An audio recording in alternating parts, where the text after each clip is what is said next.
సురక్షితమైన జీవితం ఉండాలని ప్రతి ఒక్కరికి ఆశ ఉంటుంది.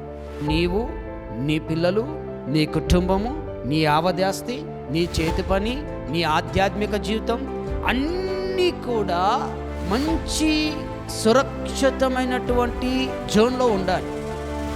పరిశుద్ధ గ్రంథములో నుంచి యోబు గ్రంథం 11వ అధ్యాయము 18వ వచనాన్ని నాతో కలిసి మీరందరూ కూడా చదవలసిందిగా కోరుచున్నాను. నమ్మకమునకు ఆస్పాదము కలుగును గనుక నీవు ధైర్యముగా నొందువు. నీ ఇంటిని నీవు పరిశోధించి సురక్షితముగా పండుకుందువు. మొట్టమొదటిగా నీ కుటుంబాన్ని నీవు ఏం చేసుకోవాలంట?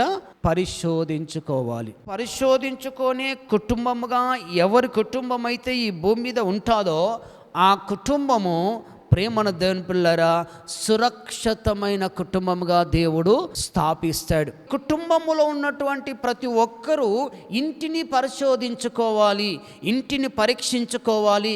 ఇది భౌతికమైన ఇల్లు. ఆంతర్యమైన ఇల్లు అనగా మన హృదయం. మన ఆంతర్యమైన హృదయం అనే ఇల్లు కూడా పరిశోధించుకునేటువంటి జీవితం నీకు ఉండాలి. ఎందుకంటే గడిచిన దినములో పనులకు వెళ్ళావు, ప్రయాణాలకు వెళ్ళావు, అనేకమైనటువంటి పరిస్థితులకు వెళ్ళావు. ఎక్కడైతే మరి దేవునికి వ్యతిరేకమైనది ఏదైనా నీ హృదయంలోనికి, నీ మనసులోనికి వచ్చి చేరిందా?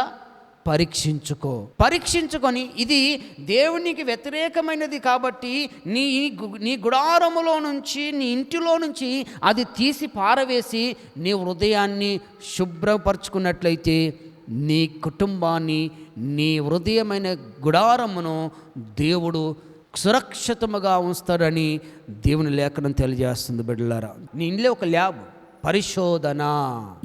ఏ వైరస్ వస్తుంది, ఏమొచ్చింది బ్లడ్లో, ఏదేమొచ్చింది పరిస్థితి అని ఎక్కడ టెస్ట్ చేయబడుతుంది? ల్యాబ్లో టెస్ట్ చేయబడతాయి, పరిశోధించబడతాయి.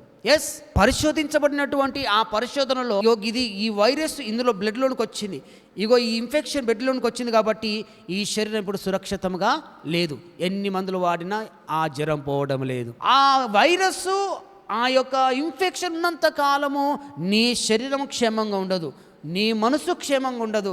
నువ్వు ఎంత ప్రయత్నం చేసినా క్షేమస్థితి నీకు రాదు. రావాలంటే టెస్ట్ చేయాలి.